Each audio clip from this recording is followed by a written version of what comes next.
우리 오늘 본문의 말씀을 가지고 우리 한번 따라 합시다. 예수 믿는 기쁨, 예수 믿는 보람. 오늘 이 주제를 가지고 우리 함께 은혜를 좀 나눠봤으면 좋겠습니다.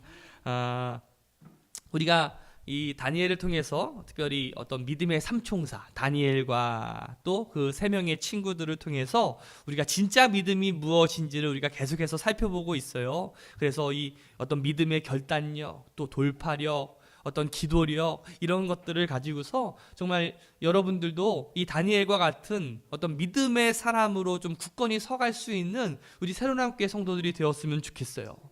그냥 무늬만 그냥 크리스천이 아니라 일명 썬데이 크리스천이라는 말 많이 듣잖아요. 우리가 주일날만 그냥 교회만 간다고 해서 크리스천이 아니라 우리의 삶에서 끊임없이 어떤 하나님을 드러낼 수 있는 어떤 믿음의 사람으로 우리가 살아갈 수 있다면 참 얼마나 복되고 얼마나 행복할까. 사실 이 시대에 오늘날의 요셉과 같은 사람들을 찾아보기가 참 어렵잖아요. 오늘 요즘과 같은 다니엘과 같은 사람을 찾아보기가 참 어렵잖아요. 근데 그럼에도 불구하고 내가 그런 사람이 되고자 하는 어떤 갈망, 어떤 몸부림이 하나님 보시기에 얼마나 좋을까라는 생각이 있어요. 오늘 여러분들이 그러한 믿음의 사람으로 요셉과 같은 또 다니엘과 같은 그러한 사람들이 되시기를 주님의 이름으로 축복합니다. 우리가 삶으로 보여주는 어떤 나의 진짜 믿음이 있다면 사실 우리는 세상을 두려워할 필요가 없겠죠. 그러니까 진짜 믿음은 하나님이 살아계심을 내가 드러내는 거고, 여기에 세상은 사실 꼼짝할 수가 없거든요. 사실 크리스천이 세상을 압도할 수 있는 방법은 행동으로 보여주는 진짜 믿음이거든요.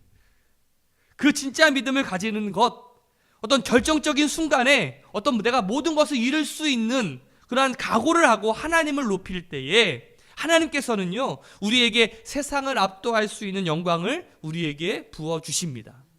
제가 정말 좋아하는 우리 인간이 가져야 될 덕목 가운데 제가 가장 강조하는 게 뭐냐면 의리입니다. 제가 맨날 기회가 될 때마다 의리 이렇게 얘기를 하는데, 사람은요 의리를 잘 지켜야 돼요.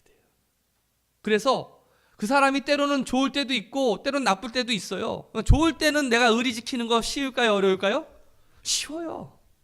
뭔가 콩고물도 생기고 뭔가 좀 좋은 것도 생길 때 그 사람한테 잘해주고 하는 것들은 굉장히 쉽습니다. 근데 그 사람이 하루아침에 무너지고 정말 헤아릴 수 없는 그런 아픔에 빠졌을 때 그 사람에게 의리를 지키는 게 여러분들 쉬울까요, 어려울까요?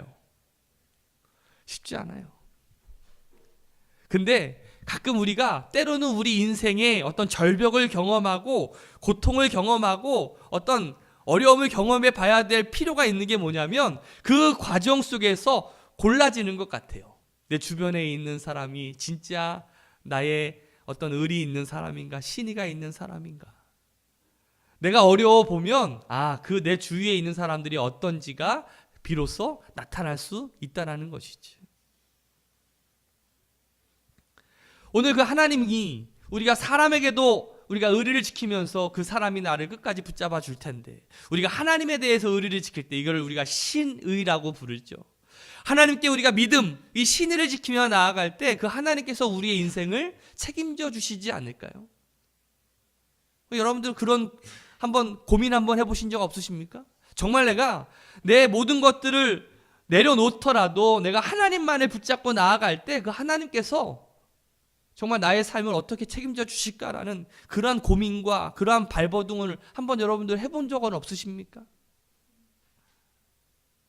우리가 결정적인 순간에 우리가 하나님을 높이게 될 때 하나님은 우리를 그냥 내버려 두시지는 않으신다는 사실.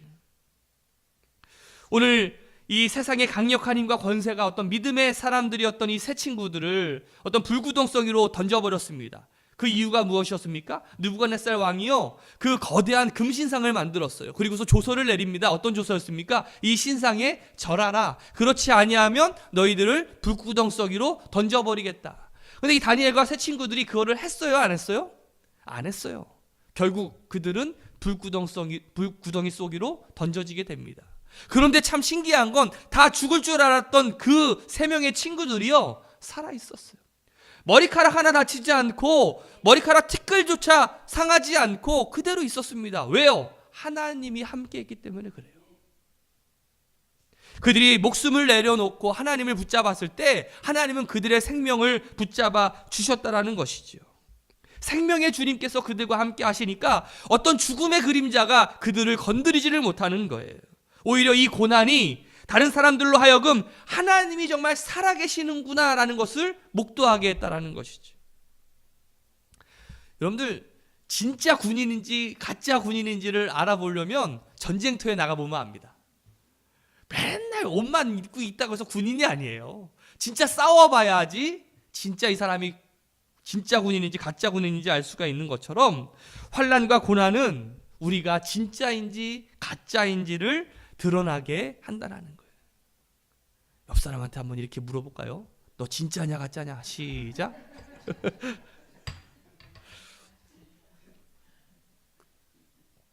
우리 진짜가 되시기를 주님의 이름으로 축복합니다.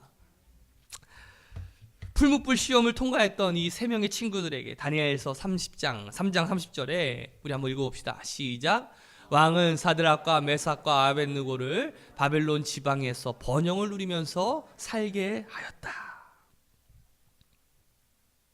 믿음으로 인해서 그 믿음을 지키려고 그 금신상에 절하지 않았던, 그래서 그 결과로 어떤 나의 목숨까지도 잃어버릴 수밖에 없었던 그 세 친구들이 오히려 그 믿음으로 인해서 더 많은 것들을 얻게 되는 것을 우리는 이 성경을 통해서 보게 됩니다.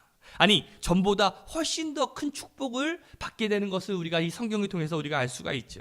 제가 전에 한번 군대 이야기를 한번 했던 적이 있는데, 제가 군대에 처음 딱 갔을 때 제가 신학생이었어요. 그래서 신학생이었는데 우리 부대에 딱 갔더니 그 행정보급관하고 그 중사가 크리스찬을 굉장히 싫어하는 사람이야. 근데 제가 행정병이 딱 됐어요. 행정병으로 차출되니까 하여튼 그때부터 어떤 시련과 압박이 막 닥쳐오는 거예요. 그러면서 이 사람들은 내가 어떻게 보면 믿는 사람으로서의 어떤 진짜인지 가짜인지를 아마 이렇게 평가하려고 하는 건지 몰라도 계속해서 어떤 유혹을 주고 끊임없이 막 그냥 사사시건건 막 조롱하기 시작했어.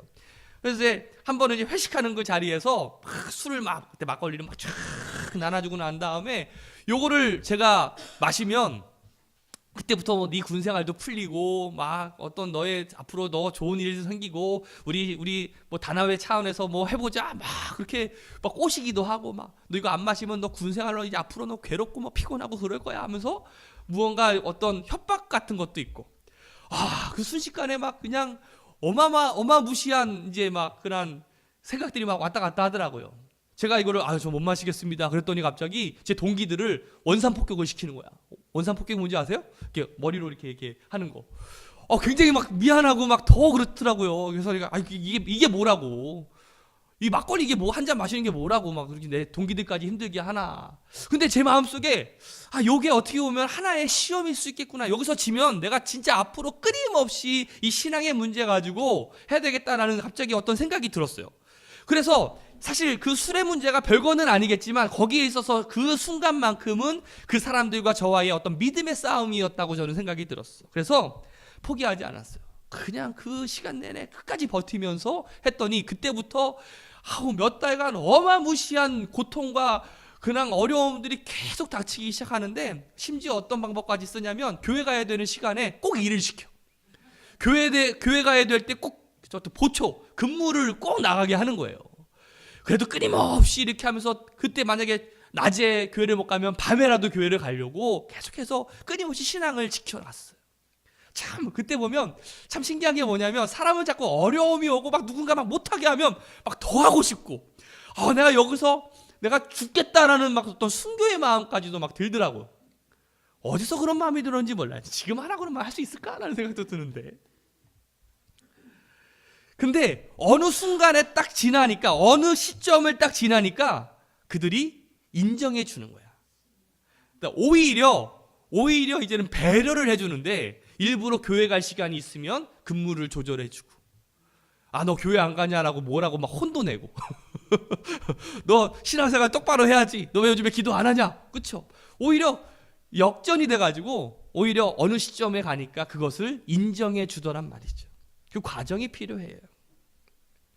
근데 정말 통쾌한 것은요, 오늘 본문의 말씀에 그 세 친구들이 믿음을 지키고 그리고 믿음을 선포하고 딱 나아갔을 때, 그때부터 왕을 비롯해서 바벨론의 그 누구도 어떤 그들을 함부로 할 수 없었다라는 거예요. 여러분 생각을 해보세요. 다니엘과 세 친구들은요, 바벨론의 사람이 아니었어요. 포로로 끌려온 애들이에요. 포로로 끌려온 애들. 그 당시에 바벨론이라고 하는 거대무시한 제국에 이 이스라엘의 유대인들은요, 정말 미개한 민족이었을지 몰라요. 우리들도요, 예를 들어서 우리나라에 일하러 오는 사람들 가운데 뭐 동남아시아, 뭐 아프리카 막 듣도 못한 나라에서 온 사람들 많이 있잖아요. 그 사람들 보시면 여러분들 어떤 느낌이 듭니까? 아유, 쟤네들 뭐 일을 하겠나? 먹고는 살겠나?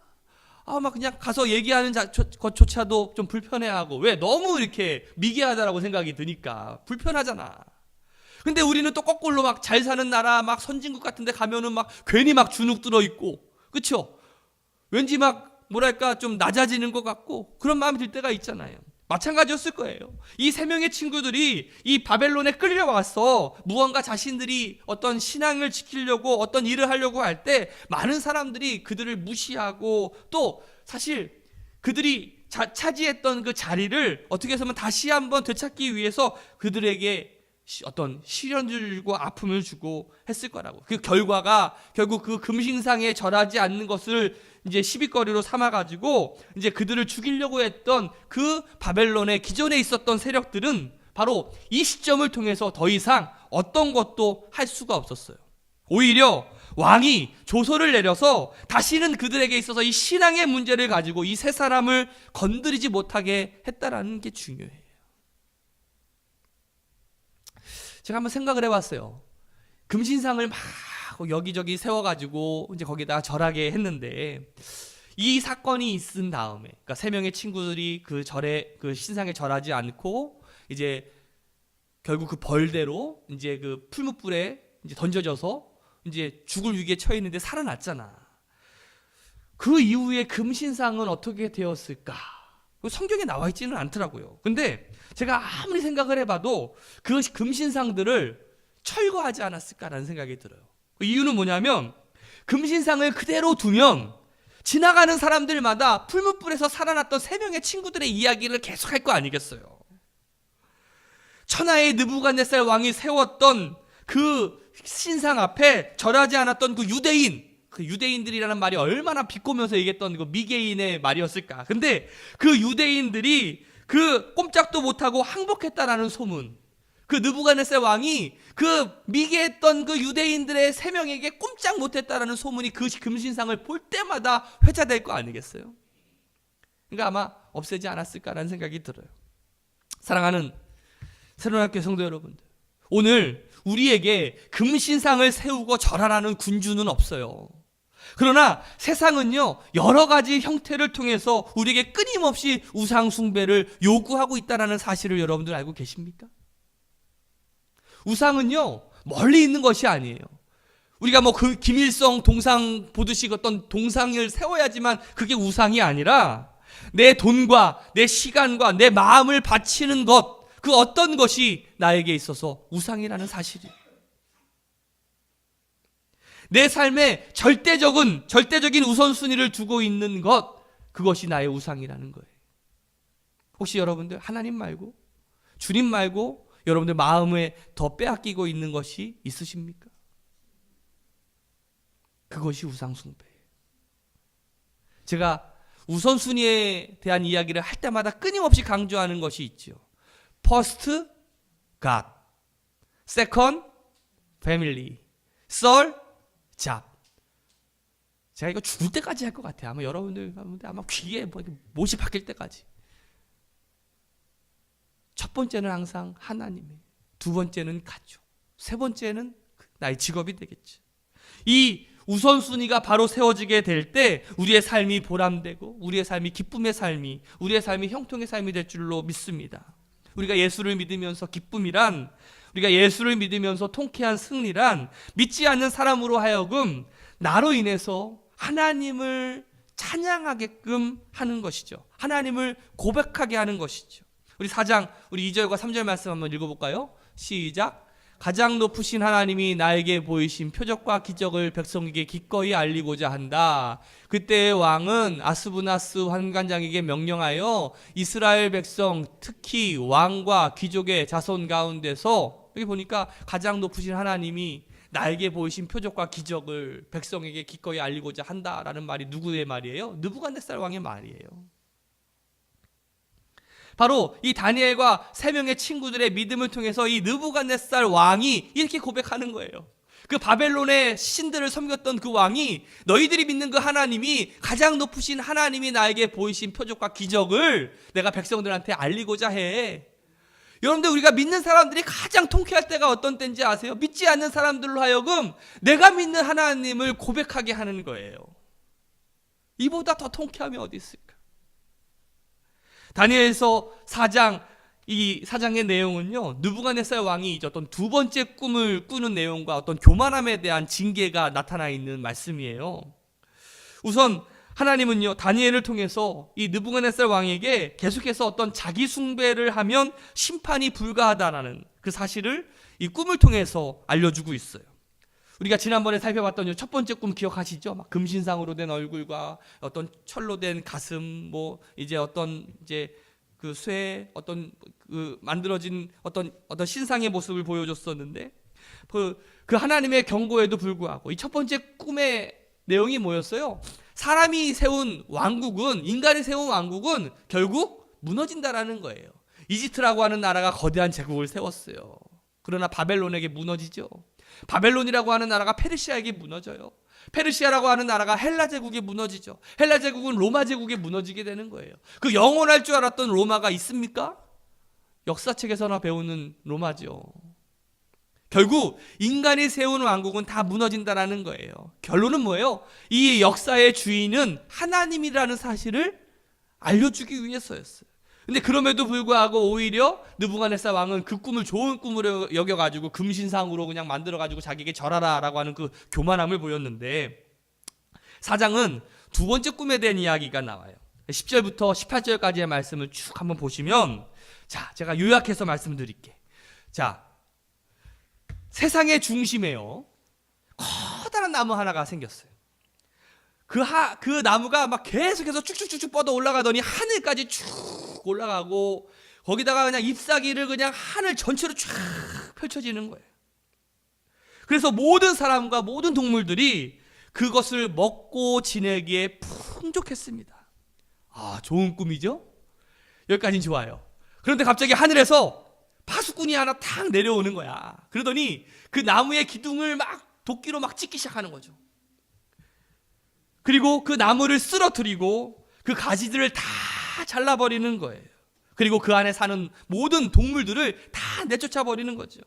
그리고 그 기둥을 자른 다음에 그 뿌리를 그냥 쇠사슬, 어떤 청동사슬로 묶어가지고 그냥 뭐랄까, 마치 광야 같은 데다, 어떤 그 광야 같은 데다가 내동댕이 치는 거예요. 그리고 거기서 하늘에서 내리는 이슬 맞는다는 게 뭐예요? 여러분들 그 노숙자 생활해본 사람들은 아실 건데, 그렇죠? 밤에 그냥 처량하게 그냥 밤이슬 맞으면서 그 들짐승들과 섞여 살게 되는 그 꿈이야. 이게 좋은 꿈이에요, 나쁜 꿈이에요? 여러분들 보시기에 모르겠어요? 안 돼, 그치? 안 돼. 이거는 제가 보기에도 여러분들 흉몽이잖아. 이 느부갓네살 왕이 첫 번째 꿈은 내가 기억도 못 해가지고 그 점쟁이들이나 술사들이나 박수들한테 불러가지고 내 꿈이 뭔지를 한번 네가 맞춰보고 그 꿈이 뭔지를 해석해봐라 라고 그랬는데, 이번에는 내가 꾼 꿈이 너무나 선명해가지고 그 사람들한테 이 얘기해줬어요. 이거를 한번 해몽해봐라. 근데 어느 누구도 그것을 제대로 해몽을 하지 못하는 거야. 누가 생각이 나요? 느부갓네살 왕이 누가 생각이 났을까? 다니엘이 생각이 났어. 다니엘을 다시 부르는 거야. 자, 오늘 말씀을 좀 잘 읽어보셔야 돼요. 자, 18절 말씀이에요. 다니엘을 불러서 왕이 이렇게 얘기합니다. 같이 읽어봅시다. 시작.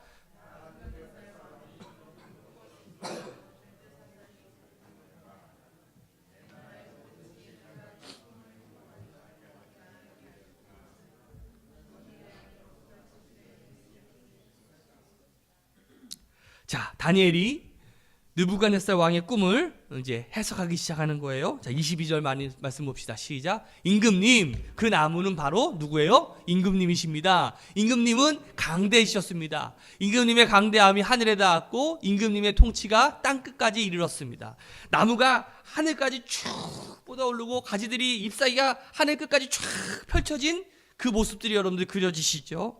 자, 그리고 나서 23절에 읽어봅시다. 시작. 임금님이 보시니 거룩한 감시자가 하늘로부터 내려와서 이렇게 말하였습니다. 이 나무를 베어 없애되 다만 뿌리의 그루터기는 땅에 남겨두고 쇠줄과 놋줄로 동여서 들풀 속에 버려두고 하늘에서 내리는 이슬에 적게 하고 들짐승과 함께 어울리게 하여라. 이렇게 7대를 지내도록 하여라. 이 다니엘의 해석은 그 높으신 하나님께서 그 느부갓네살 왕 그 당신을 형벌, 징벌, 심판하신다는 내용이에요. 왕께서 인간 사회에서 쫓겨나서 들짐승들과 이제 섞여 살면서 소처럼 풀뜯고, 왕은 뭐 먹어야 돼요? 고기 먹으면서 막 그냥 그렇게 살아야 되는데 소처럼 풀뜯어 먹고 하늘에서 내리는 이슬 맞으면서 처량하게 살아간다는 거야. 그렇게 해서 몇 년 동안? 7년 동안을 살게 될 수밖에 없다라는 거예요. 그 높으신 하나님께서 인간 나라를 다스리시고 그분께서 모든 나라의 일을 주관하신다라는 것을 그제서야 깨닫게 된다라는 것을 말하고 있어요. 자, 26절 말씀 읽어볼까요? 시작. 또 나무 뿌리에 그루터기를 남겨두라고 명령하신 것은 하나님이 세상을 다스리신다는 것을 임금님이 깨달으신 다음에야 임금님의 나라가 굳게 선다는 뜻입니다. 여기 참 중요한 게 하나가 있어요. 하나님이 세상을 다스린다라는 것을 누가 깨달아요? 임금님이 깨달아야 돼. 우리도 깨달아야 돼. 하나님이 우리의 역사를, 우리 인간의 모든 역사를 다스리고 있다는 사실을 깨달아야 돼. 한번 따라합시다. 깨닫지 못하면 이슬 맞습니다.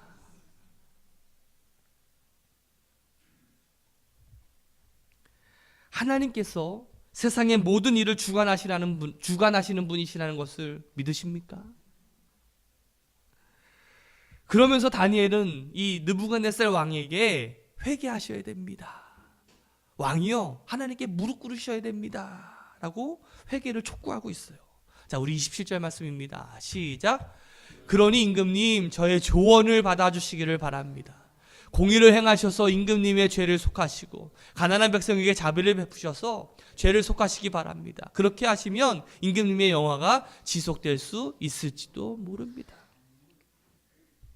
자, 느부갓네살 왕이 꿈을 꿨어요. 다니엘이 그 꿈을 해몽하죠. 그런데 그러면 다니엘의 말대로 교만했던 자신의 모습을 회개하고 하나님께 겸손하게 엎드려야 될 그 느부갓네살 왕이 결국 끝까지는 아니지만 계속 교만을 부리기 시작합니다. 아니야, 나 그렇지 않아. 네가 잘못 해석할 거야. 그러면서 사장에 등장하는 말들이 있어요. 이 사장을 여러분들 오늘 집에 가서 보시면 제일 많이 등장하는 단어가 뭐냐면 내가, 나의 이런 말이 제일 많이 나오거든요. 30절 말씀 한번 읽어봅시다. 시작. 혼자 중얼거렸다.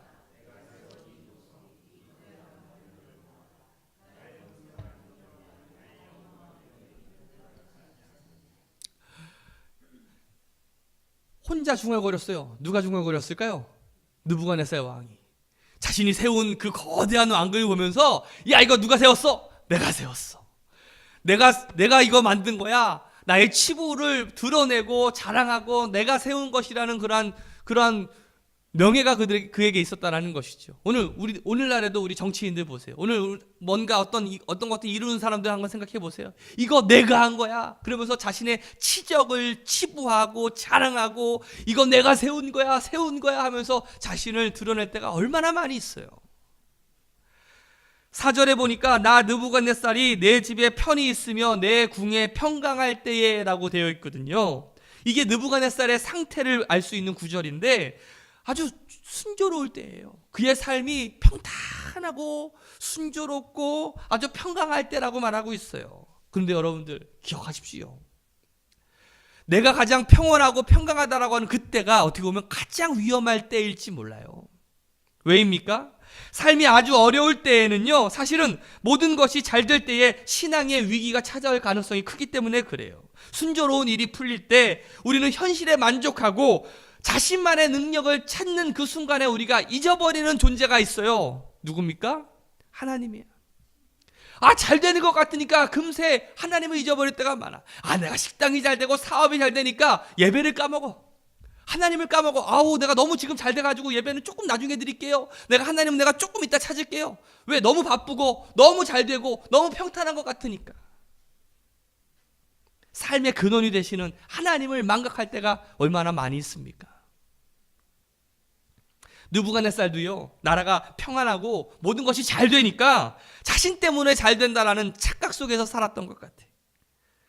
28절부터 30절까지의 말씀을 보면 여러분도 한번 집에 가서 한번 읽어보세요. 자아도취에 빠져있는 이 느부갓네살의 모습이 딱 드러나 있는데, 이 모든 일이 다 느부갓네살 왕에게 그대로 일어났다. 12달이 지난 뒤에 어느 날 왕이 바벨론 왕국 옥상에서 거니면서 혼자 중얼거렸다. 내가 이 세운 도성, 이 거대한 바빌론을 보아라. 나의 권세와 능력과 나의 영화와 위엄이 그대로 나타나 있지 않느냐. 이 느부갓네살은요, 그 당시 정말 주변의 많은 나라들을 점령하고 다스렸어요. 그리고 그 점령했던 나라들에서 전리품들을 가져오기 시작했죠. 그 가운데 이스라엘의 어떤 예루살렘에 있었던 성전에 있었던 그 성물까지도 다 가지고 와서 자신들이 섬기던 그 신전의 창고에다가 넣었어. 왜 그렇게 했을까? 우리들이 믿는 신이 더 위대한 신이고 너희들이 믿는 신은 그냥 창고에 들어가 있을 만한 존재밖에 안 된다는 것을 알리기 위해서였어요. 그 정도로 자신이 정말 모든 나라에서 최고로 어떤 자부심을 가지고 살았는데, 그리고 이 바벨론 성에 25m 되는 높이에 두 개의 두 겹으로 만든 그런 성을 세우고 또 50여 개의 금으로 장식되었던 왕궁을 세우고, 여러분 생각해보세요. 반짝반짝 금. 뭐 도금이 아니라 진짜 금으로 만들어진 그 왕궁을 한번 만드는 걸 봤다고 생각해보세요. 얼마나 멋있을까. 요즘 보면은 롯데월드 뭐 그 120 몇 층짜리 딱 볼 때마다 야, 대단하다라는 생각도 들기도 하는데, 그 모습을 보면 얼마나 야, 대단하다라는 생각이 들지 않을까. 근데 그 바벨론 성이 어디 있을까요? 지금 남아 있을까요? 아니요. 다 무너지고 말았어요. 사랑하는 사랑학교 여러분들, 하나님은 한 번의 경고로 깨닫지 못하는 어리석은 인생들을 위해서 그냥 한 번만 경고하고 마시는 분이 아니에요. 재차 경고하십니다.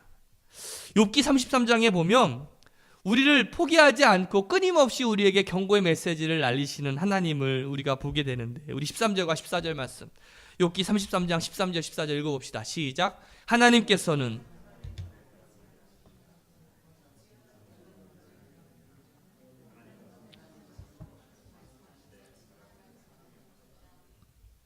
하나님은 한 번 말씀하시고 또 다시 말씀하는데, 문제는 뭐예요? 사람이 관심이 없어. 하나님께 돌아와라. 제가 우리 변화산 부흥회를 통해서 제가 이 나오미가 베들레헴으로 다시 돌아갈 때부터 회복이 시작되었다라고 말하고 있잖아. 다시 말하면 베들레헴은 하나님이 있는 곳 아니겠어요? 오늘 여러분들도 세상에서 주님의 전으로 와서 다시 주님의 그 바운더리로 들어와야 되는데, 그런 얘기를 여러분들 얼마나 많이 들었습니까? 그럼에도 불구하고 여러분들은 왜 계속해서 그 세상을 향해서 나아가려고 하고 우상을 향해서 나아가려고 합니까? 왜? 관심이 없어서 그런 건 아닙니까? 하나님은요, 여러분들이 계속해서 돌아오시기를 원하고, 하나님은 여러분이 속히 돌아오기를 원하고 계셔. 한번 따라합시다. 버티다가 죽습니다. 우리 옆 사람한테 이렇게 인사해 보세요. 정말 탁 그냥 담대한 눈빛을 가지고 좋은 말 할 때 돌아와라. 시작.